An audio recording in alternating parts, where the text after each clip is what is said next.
Hello everyone and welcome to only IAS. Current affairs revision series में geography का ये तीसरा लेक्चर है। इस लेक्चर में हम जुलाई मंथ के सभी रिलेटेड करंट अफेयर्स को कवर करने की कोशिश करेंगे। अगर आप यूपीएससी या किसी भी स्टेट पीसीएस एग्जाम के लिए थोड़ा भी सीरियस हैं तो आप हमारे Telegram channel only IAS nothing else को जरूर से ज्वाइन कीजिए। तो बिना देरी किए हुए चलिए शुरुआत करते हैं इस लेक्चर की। इस सेशन का फर्स्ट इंपॉर्टेंट आर्टिकल सिगुर प्लेटू के बारे में है। सुप्रीम कोर्ट ने 2018 में एक वर्डिक्ट दिया जिसके माध्यम से ये इंश्योर किया गया कि जो सिगुर प्लेटू का एरिया है वहां पर एलिफेंट कॉरिडोर बनाया जाएगा। लेकिन देखिए उसके बाद भी वहां पे बहुत सारे रिजॉर्ट्स एंड कमर्शियल स्टैब्लिशमेंट्स को स्टैब्लिश किया जा रहा है। उनकी इनफैक्ट बढ़ोतरी हुई है। हुआ क्या है कि उन्होंने कॉरिडोर का एरिया तो छोड़ दिया, उसके आसपास इन्होंने रिजॉर्ट्स वगैरह बना लिए हैं। अब देखिए इससे कुछ खास फायदा होगा नहीं, बिकॉज क्यों बनाया जाता है कोई भी एलिफेंट कॉरिडोर या किसी भी एनिमल के लिए कॉरिडोर क्यों बनाते हैं? ताकि उनका सेफ पैसेज इंश्योर किया जा सके। इस एरिया से अगर इस एरिया में किसी एनिमल को जाना है, बीच में मान लीजिए कोई ऐसा एरिया है जहां पॉपुलेटेड है, तो फिर मैन एनिमल कॉन्फ्लिक्ट की संभावना बन जाती है। तो इन दोनों एरियाज को लिंक करने के लिए कॉरिडोर्स बना दिए जाते हैं ताकि वो एनिमल्स आसानी से इसके पास थ्रू हो सकें। और यहाँ पे किसी प्रकार के स्टैब्लिशमेंट की मनाही कर दी जाती है। लेकिन आप यहाँ पे आसपास ऐसे स्टैब्लिशमेंट लगा लोगे तो वो जानवर है ना, ऐसा थोड़ी कि वो अगल बगल नहीं जाएंगे, तो वो यहाँ जाके भिड़ लेंगे तो फिर फायदा नहीं मिलेगा ना। कॉरिडोर बनाने का जो पर्पज है वो कहाँ सर्व होगा? इसी बात को लेकर जो कंजर्वेशनिस्ट हैं वो इस बात पर अपना कंसर्न रेज कर रहे हैं। सिगुर प्लेटू इसी रेफरेंस में न्यूज़ में आया है। लोकेशन देखिए, यहाँ पर जो लोकेशन है आप तमिलनाडु की देख पा रहे हैं। बिल्कुल यहाँ पर आप ट्राई जंक्शन पे ये सिगुर प्लेटू का एरिया देख पा रहे हैं। ये नीलगिरी हिल्स जो तमिलनाडु का है उसके बिल्कुल पास में लोकेटेड है। नीलगिरी हिल्स का ये जो एरिया है पूरा, ये वेस्टर्न घाट को ईस्टर्न घाट से कनेक्ट करने वाला रीजन होता है। जो नीलगिरी हिल्स हैं वो सिगुर प्लेटू के साउथ वेस्टर्न पार्ट में मिल जाएंगे और मयूर रिवर वैली है वो इसके नॉर्थ ईस्टर्न साइड में है। तो ये तो लोकेशन की बात हो गई कि सिगुर प्लेटू एग्जैक्टली है कहाँ। देखिए इस एरिया में एलिफेंट की पॉपुलेशन बहुत ज़्यादा रहती है, उनकी जेनेटिक डाइवर्सिटी भी काफ़ी अच्छी है। वैसे देखिए सबसे ज़्यादा जो एलिफेंट्स पाए जाते हैं वो कर्नाटका में पाए जाते हैं और इस पर यूपीएससी एक बार प्रश्न भी पूछ चुकी है कि उसमें उन्होंने स्टेटमेंट में दिया था कि सबसे ज़्यादा जो एलिफेंट्स हैं वो केरला में पाए जाते हैं। और वो जो स्टेटमेंट था वो इनकरेक्ट था, बिकॉज सबसे ज़्यादा कर्नाटका में पाए जाते हैं, केरला में नहीं पाए जाते। लेकिन जो पूरा एरिया है ना, ट्राई जंक्शन वाला एरिया, यहाँ पे अच्छी खासी पॉपुलेशन होती है एलिफेंट्स की। जो एलिफेंट्स हैं वो फूड और वाटर की सर्च में प्लेटू क्रॉस करके जाते हैं, तो उनके लिए कॉरिडोर बहुत ज़रूरी है। जो नीलगिरी बायोस्फीयर रिजर्व है जिसमें सिगुर प्लेटू भी आता है और नीलगिरी हिल्स भी आती हैं, वो यूनेस्को के world network of biosphere reserves का भी पार्ट है। हमारा नेक्स्ट आर्टिकल नॉर्थ मैसिडोनिया के बारे में है। नॉर्थ मैसिडोनिया में प्रोटेस्ट चल रहा है पिछले हफ्ते से। कई सारे लोग इसमें घायल हो चुके हैं, पुलिस ऑफिशियल्स के खिलाफ भी प्रोटेस्ट चल रहा है। ये जो टर्मोइल है इसका बेसिक ग्राउंड ये है कि नॉर्थ मैसिडोनिया यूरोपियन यूनियन को ज्वाइन करना चाहता है। ये जो प्रयास है वो कई सालों से कर रहे हैं, लेकिन एक न एक रोड़ा अटकता रहता है। यूरोपियन यूनियन को ज्वाइन करने को लेकर जो ईयू ने शर्तें रखी हैं, इस बात को लेकर मैसिडोनिया के लोग बहुत ज़्यादा नाराज़ हैं और इसी को लेकर विरोध चल रहा है। समझते हैं कि नॉर्थ मैसिडोनिया का पूरा मामला क्या है, ये विरोध किस बात का है। देखिए north Macedonia south east Europe की एक कंट्री है। इसे 1991 में इंडिपेंडेंस मिली यूगोस्लाविया से। यूगोस्लाविया में टोटल 6 देश थे, उनमें से एक मैसिडोनिया भी था। लैंडलॉक कंट्री है। आसपास के देशों में अगर आप देखेंगे तो यहाँ पर आपको नॉर्थ वेस्ट में कोसोवो मिलेगा, नॉर्थ में सर्बिया, ईस्ट में बल्गारिया, साउथ में ग्रीस और वेस्ट में अल्बानिया। ये आसपास के देश हैं नॉर्थ मैसिडोनिया के। मैप में आपने लोकेशन देख ही ली है। थोड़ा ब्रॉडर मैप आप देखना चाहते हैं, देखिए ये ग्रीस है, ग्रीस के जस्ट नॉर्थ में नॉर्थ मैसिडोनिया है और इसका पड़ोसी देश ईस्टर्न पार्ट में बल्गारिया है। इन दोनों के साथ इनका विवाद रहा है और अभी का जो विवाद है वो बल्गारिया के साथ है। इसके पहले ग्रीस ने भी रोड़ा अटकाया था। नॉर्थ मैसिडोनिया जो है वो ईयू कैंडिडेचर के लिए 17 सालों से प्रयास कर रहा है। कंट्री युगोस्लाविया से अलग हुआ 1990 के दशक में, 1992 के आसपास, और उसके बाद इसने स्ट्रॉन्ग नेशनल आइडेंटिटी क्रिएट की। वो ईयू का मेंबर बनना चाहता है। ईयू का मेंबर बनने में शुरुआती जो प्रॉब्लम आई वो ग्रीस ने क्रिएट की। ग्रीस का ये मानना था कि जो मैसिडोनिया है, पहले इसका नाम रिपब्लिक ऑफ मैसिडोनिया हुआ करता था, अब जो मैसिडोनिया है वो ग्रीस का नॉर्थ का एक प्रोविंस भी है, तो वो कहते हैं कि जो हमारे प्रोविंस का नाम है वही अपने देश का नाम आपने रख लिया है। फर्दर आप जो ग्रीस की हिस्ट्री है, फर्दर जो अलेक्जेंडर द ग्रेट हैं उनके साथ अपने रूट्स ट्रेस करते हैं जो कि ग्रीस का हेरिटेज है। तो इससे लेकर ग्रीस काफ़ी लंबे समय तक विवाद में रहा। ग्रीस ने कहा कि हम ईयू की मेंबरशिप मैसिडोनिया को नहीं लेने देंगे जब तक कि अपना नाम नहीं बदल लेते। फाइनली 2018 में मैसिडोनिया ने अपना नाम बदल लिया और रख दिया नॉर्थ मैसिडोनिया, जिससे ग्रीस के साथ तो उनका विवाद निपट गया। लेकिन अब बल्गारिया ने रोड़ा अटकाया हुआ है। बल्गारिया कह रहा है कि हम नॉर्थ मैसिडोनिया को नहीं बनने देंगे ईयू का मेंबर, बिकॉज वहाँ पे जो डिसीजन होता है वो कंसेंसस से लिया जाता है और बल्गारिया जो है वो ईयू का पार्ट है। तो अगर बल्गारिया वीटो कर देता है तो नॉर्थ मैसिडोनिया ईयू का हिस्सा बन नहीं पाएगा। अब देखिए बल्गारिया को दिक्कत क्या है। बल्गारिया का ये कहना है कि जो नॉर्थ मैसिडोनिया है, वहाँ की जो कैपिटल है दैट इज स्कोपे, ये ऐसे प्रोनाउंशिएट किया जाता है। उनका ये मानना है कि वो जो मैसिडोनिया का शेयर्ड कल्चर है और हिस्टोरिक टाइज हैं उनको डिसरिस्पेक्ट करते हैं। बल्गारिया की कुछ डिमांड्स हैं, वो चाहते हैं कि जो नॉर्थ मैसिडोनिया है वो इस बात को एक्सेप्ट करे कि जो उनकी लैंग्वेज है उसका जो ओरिजिन है वो बल्गेरियन लैंग्वेज से है। फर्दर जो बल्गेरियन माइनॉरिटी है नॉर्थ मैसिडोनिया में वो उसको रिकॉग्नाइज करें। अब ये शर्तें ईयू की ओर से भी आ गई हैं कि अगर आप चाहते हो कि मेंबरशिप लो तो आपको इस चीज़ को फॉलो करना होगा। अब इसको लेकर मैसिडोनिया के लोग बहुत नाराज हैं कि पहले तो आपने ग्रीस के चक्कर में नाम बदल दिया और अब आप बल्गारिया के प्रेशर में ये सारे काम करेंगे। तो कुल मिला के अब मैसिडोनिया के लोग इन चीज़ों को एक्सेप्ट करने को तैयार नहीं। दैट इज द रीजन कि वहाँ पे दिक्कत चल रही है नॉर्थ मैसिडोनिया में, ऑफिशियली नॉर्थ मैसिडोनिया। तो मैसिडोनिया की लोकेशन और पूरा मामला आपने समझ लिया। फर्स्ट आर्टिकल ओ वैली के बारे में है। ह्यूमन एनिमल कॉन्फ्लिक्ट्स अक्सर होते रहते हैं अगर एनिमल्स के पास प्रॉपर नेचुरल हैबिटेट ना हो तो फिर वो रिहायशी इलाकों में एंट्री करते हैं और उनका सामना इंसानों से हो जाता है। ओ वैली जो कि गुडालुर में है, वहाँ पे पिछले 2 महीनों में 3 ऐसे केसेस देखने को मिले हैं जहाँ पे 3 अलग अलग एलिफेंट्स ने 3 ह्यूमंस की जान ले ली। That was the case of human animal conflict. ओ वैली शॉर्टेंड नेम है जेम्स ऑटरलॉनी। ये जो व्यक्ति थे जिन्होंने इस रीजन में टी प्लांटेशन की शुरुआत की, उन्हीं के नाम पर इस वैली का नाम ओ वैली रख दिया गया। जो ओ वैली है ये आपको तमिलनाडु के नीलगिरी डिस्ट्रिक्ट में मिलेगा। ये तमिलनाडु का पूरा एरिया आपको दिख रहा है, तो ये एरिया है जहां पर आपको ओ वैली लार्जली मिलेगा। ये एक सेंट्रल प्लेस है तमिलनाडु, केरला और कर्नाटका की बाउंड्री पे। यहाँ पे आप कर्नाटका देख सकते हैं, ये केरला है, ये तमिलनाडु है और यहाँ पर आपको ओ वैली मिलेगा। तो एकदम बिल्कुल सेंटर में लोकेशन आपको समझ में आ रही है। ये मुदुमलाई नेशनल पार्क और न्यू अमरम्बलम रिजर्व्ड फॉरेस्ट के बीच का एरिया है, मतलब इसी जगह पे लोकेटेड है। न्यू अमरम्बलम रिजर्व फॉरेस्ट ये कोई नया फॉरेस्ट नहीं है बल्कि ये पूरा इसका नाम है, न्यू इसके नाम का पार्ट है। इसे सन 2002 में रिजर्व फॉरेस्ट का दर्जा दिया गया था, तो ये ओवरऑल इसका नाम ही है। टी एक मेन क्रॉप है जो इस एरिया में कल्टीवेट की जाती है, लेकिन ऐसा नहीं कि केवल चाय का ही उत्पादन होता है। इसके अलावा कॉफ़ी, कार्डमम, क्लोव यानी कि लौंग, पेपर, जिंजर और प्लांटेन यानी कि केला, कई सारी ऐसी कैश क्रॉप्स हैं जिनको यहाँ पे उगाया जाता है। संथाना मलाई इसे एक और नाम दिया जाता है जिसका मतलब होता है सैंडलवुड हिल। सैंडलवुड का मतलब चंदन होता है, मतलब चंदन की पहाड़ियाँ।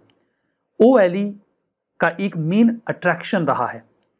ये नाम इसे इसलिए मिला क्योंकि एक समय में यहाँ पर बहुत सारे चंदन के पेड़ हुआ करते थे। हालांकि अब पेड़ों की संख्या कम हो गई है, स्टिल ये सेंटर ऑफ अट्रैक्शन तब भी बना रहता है। तो ये मामला ओ वैली के बारे में और ह्यूमन एनिमल कॉन्फ्लिक्ट के बारे में। हमारा नेक्स्ट आर्टिकल क्लाउड बर्स्ट के बारे में है, यानी कि बादलों का फटना। अभी हाल ही में जम्मू एंड कश्मीर में जो अमरनाथ की यात्रा का रास्ता होता है वहाँ पर हाईली लोकलाइज्ड रेन देखने को मिली, जिससे बहुत तेज़ी से फ्लड्स आए और अभी जो भी जानकारियाँ अवेलेबल हैं उसके अकॉर्डिंग 16 लोगों की इस घटना में जान जा चुकी है। इसे बादलों के फटने की घटना कहा जा रहा है, क्लाउड बर्स्ट कहा जा रहा है। क्लाउड बर्स्ट का मतलब क्या होता है? क्लाउड बर्स्ट का मतलब ये होता है कि अचानक से खूब तेज़ी से बारिश शुरू हो जाए और ये जो बारिश है वो बहुत ही कम पीरियड में बहुत ज़्यादा हो। इसके साथ ही साथ हेल और थंडर भी देखने को मिले। आखिर कितनी बारिश हो बहुत ही कम पीरियड में कि हम उसे क्लाउड बर्स्ट या बादल का फटना कह सकते हों? इंडिया मेट्रोलॉजिकल डिपार्टमेंट यानी कि IMD इसके लिए एक डेफिनेशन देता है। IMD के अकॉर्डिंग किसी भी घटना को क्लाउड बर्स्ट तब कहा जाएगा जब अनएक्सपेक्टेड प्रेसिपिटेशन देखने को मिले, अचानक से बहुत ज़्यादा बारिश हो जाए। प्रेसिपिटेशन में केवल बारिश नहीं आता, इसमें हेल स्टॉर्म वगैरह भी आ जाते हैं, मतलब ओले गिरना वगैरह सब प्रेसिपिटेशन का ही पार्ट है। अगर बहुत ही कम समय में 100 मिलीमीटर तक की बारिश हो जाए या 10 सेंटीमीटर तक की बारिश हो जाए 1 घंटे के भीतर, जो एरिया स्पेसिफाई किया जाता है that is 20 to 30 square kilometre, यानी कि 20 से 30 स्क्वायर किलोमीटर के एरिया में with in an hour 100 millimetre की बारिश अगर हो जाती है तो इस घटना को आप क्लाउड बर्स्ट या फिर बादलों का फटना कह सकते हैं। क्लाउड बर्स्ट के जो इंस्टेंसेस होते हैं इसमें बहुत तेजी से बारिश शुरू हो जाती है बहुत ही कम समय में और काफ़ी ज़्यादा नुकसान भी होता है। लेकिन अगर बहुत तेजी से बारिश हो रही है, डिफाइंड क्राइटेरिया अगर फुलफिल नहीं होता है तो आप उसे बादलों का फटना नहीं कहेंगे।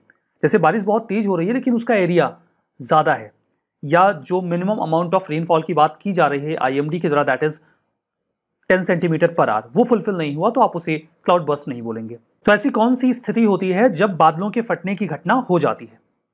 जब स्थिति रिलेटिव ह्यूमिडिटी की हो। रिलेटिव ह्यूमिडिटी का मतलब होता है कि एक सर्टेन टेम्परेचर लेवल पे जो एयर है वो कितनी ह्यूमिडिटी को एब्जॉर्ब करके रख सकती है बिना कंडेंसेशन के, उसे रिलेटिव ह्यूमिडिटी कहा जाता है। फर्दर क्लाउड कवर हो, बादल बहुत घने होते चले जाएं लेयर बाय लेयर, और टेम्परेचर कम हो, हवाएं धीमी हो, क्योंकि हवाएं तेज होंगी तो वो क्लाउड्स को स्कैटर कर देंगी, फिर अचानक से तेजी से बारिश हो नहीं पाएगी। अगर ऐसी स्थिति बन जाती है तो बादल के फटने की घटना हो सकती है। थोड़ा और स्पेसिफाई करते हैं। देखिए, क्लाउड बर्स्ट की जो घटना है वो इन जनरल या सामान्यतया हिली एरियाज में ही देखने को मिलती है, क्योंकि हिली एरियाज में कुछ सर्टेन कंडीशंस बन जाती हैं जिसमें बादल फट जाते हैं। एक्सपर्ट्स का ये कहना है कि क्लाउड बर्स्ट कब होगा इसे प्रेडिक्ट कर पाना इतना आसान नहीं है, लेकिन माउंटेनियस जोन्स में इनके होने की संभावना ज़्यादा रहती है, बिकॉज वहाँ का टेरेन और एलिवेशन उन्हें ऐसी परिस्थितियाँ दे देता है। जैसे देखिए, हिली एरियाज में क्या होता है, ओरोग्राफिक रेन देखने को मिलती है। ओरोग्राफिक रेन का मतलब ये होता है कि जब कोई एक पहाड़ी है तो उसका एक हिस्सा होता है जहां पर मॉइस्चर जाके टकराता है, इसे विंडवार्ड साइड बोलते हैं, ठीक है। और जो दूसरा हिस्सा होता है जहां पे मॉइस्चर जा नहीं पाता, सारी बारिश इसी तरफ हो जाती है, उसे लीवर्ड साइड बोलते हैं। अब देखिए, होता क्या है कि मान लीजिए कि जो प्लेन वाला एरिया है, यहां से जो हवा है ये फ्लो करती हुई पहाड़ों की ओर जा रही है, ये अपने साथ मॉइस्चर का कंटेंट लेकर जाएगी और कन्वेक्शनल करंट के फॉर्म में ये हवा ऊपर उठेगी अपने साथ मॉइस्चर को लेकर। जब ये ऊपर जाएगी तो नॉर्मल लैप्स रेट के अकॉर्डिंग जो टेम्परेचर है वो गिरेगा और क्लाउड्स फॉर्म हो जाएंगे। अब क्लाउड्स अगर फॉर्म हो गए तो सामान्यतः फिर धीमे धीमे ये जो क्लाउड्स के ड्रॉपलेट्स हैं, वाटर वेपर है, वो कंडेंस हो जाएगा और बारिश हो जानी चाहिए। बढ़िया बात है, ऐसे ही तो बारिश होती है, ये नॉर्मल सी प्रक्रिया है।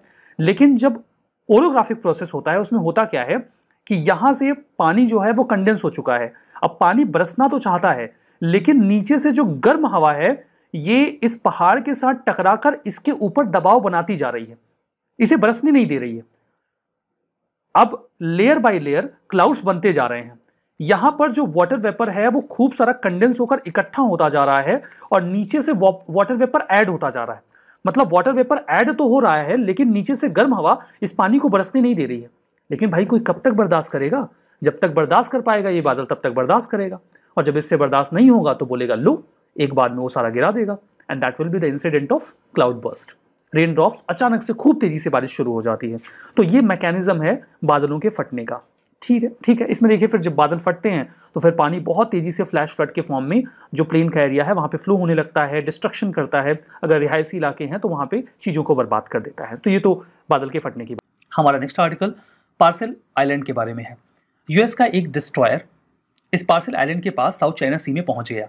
चाइना ने काफ़ी तल्ख रवैया दिखाया और उन्होंने ये भी कहा कि उनकी मिलिट्री ने उस शिप को वहाँ से भगा दिया।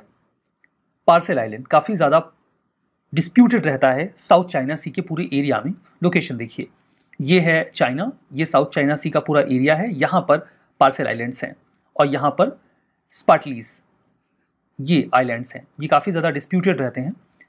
अगर हम पार्सेल आइलैंड की बात करें तो इसे जीशा आइलैंड भी कहा जाता है, जो हुआंगसा आर्किपेलागो पे लोकेटेड है साउथ चाइना सी में। इसमें लगभग आपको 130 छोटे बड़े कोरल आइलैंड्स या रीफ दिख जाएंगे। First article landlord port model के बारे में है।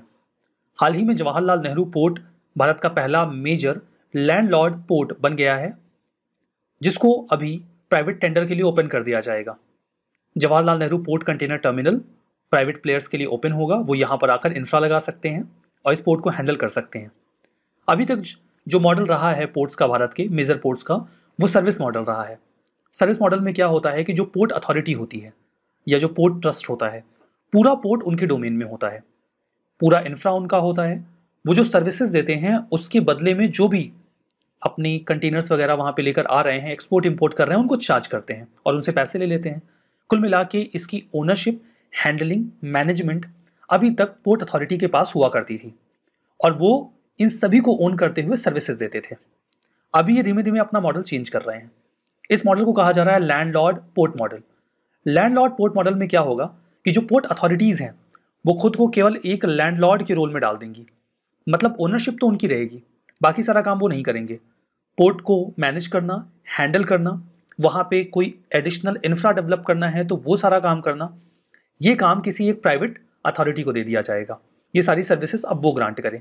ये बिल्कुल वैसे ही है जैसे कि आप दिल्ली में या किसी अन्य शहर में यूपीएससी की प्रिपरेशन के लिए गए हुए हैं, तो आप एक कमरा किराए पर लेते हैं, तो आपको मिलता है एक लैंडलॉर्ड जो उस कमरे का ओनर होता है और आप उसके टेनेंट बन जाते हैं। इन दैट केस क्या होता है कि रूल्स एंड रेगुलेशंस किसके होते हैं? ओनर के होते हैं।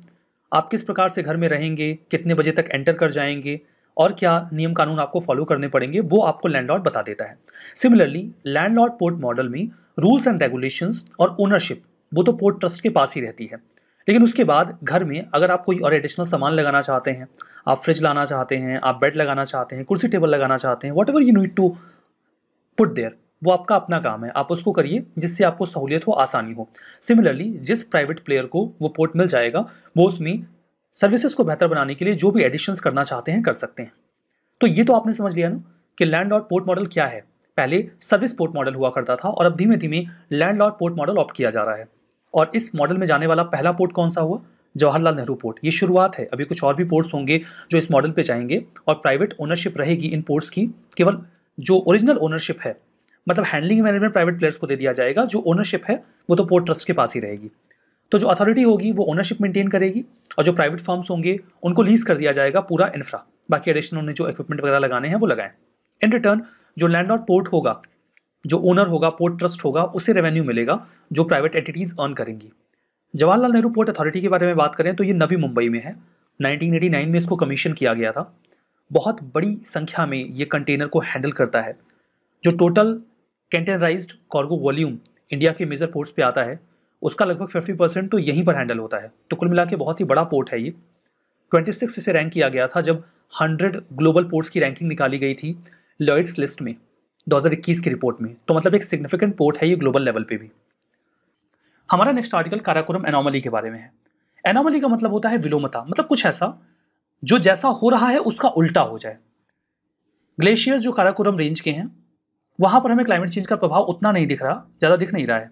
बाकी जगहों पे ग्लेशियर्स पिघल रहे हैं, जो ओवरऑल क्वांटिटी है ग्लेशियर्स की वो घट रही है, लेकिन यहाँ पे बढ़ रही है। तो ये एनोमली है, एक विलोमता है, वैसा नहीं हो रहा जैसा होना चाहिए। अकॉर्डिंग टू क्लाइमेट चेंज घटना चाहिए, नहीं घट रहा है। इसे ही काराकोरम एनोमली कहा गया है क्योंकि लगातार स्टेबिलिटी बनी हुई है काराकोरम के रेंज में ग्लेशियर्स की। वो रिट्रीट नहीं कर रहे हैं, वो घट नहीं रहे हैं।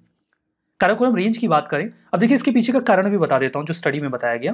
क्योंकि जो इनके फुटहिल्स हैं वहां पे लोग एग्रीकल्चर करते हैं, तो एग्रीकल्चरल एक्टिविटीज की वजह से जो मॉइस्चर है वो एड ऑन हो रहा है और वो ग्लेशियर्स का जो लेवल है उनको मेंटेन करके रखे हुए है। तो ये स्टडी में बताया गया है।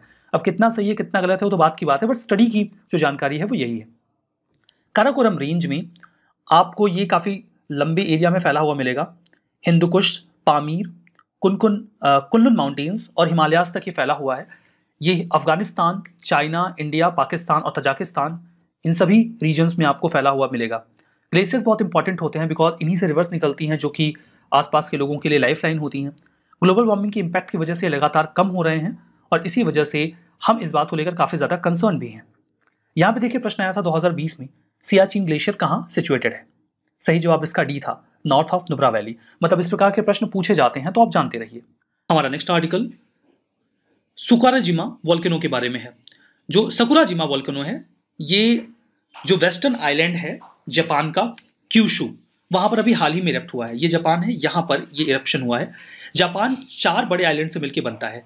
आपके पास काम है कि आप इन चारों आइलैंड्स का नाम आप मुझे कमेंट बॉक्स में बताएंगे, वो भी इनके नॉर्थ टू साउथ क्रम में। ये काम आप करेंगे। जापान का बहुत ही एक्टिव वोल्केनो है ये, स्ट्रेटो वोल्केनो की श्रेणी में इसको डालते हैं। लास्ट टाइम ये 1471 से 76 के बीच में और 1914 में इरप्ट हुआ था। हाल फिलहाल में अभी इरप्ट हुआ है तो न्यूज़ में आ गया है। 8वीं शताब्दी से इसके इरप्शन के रिकॉर्ड्स हमारे पास हैं।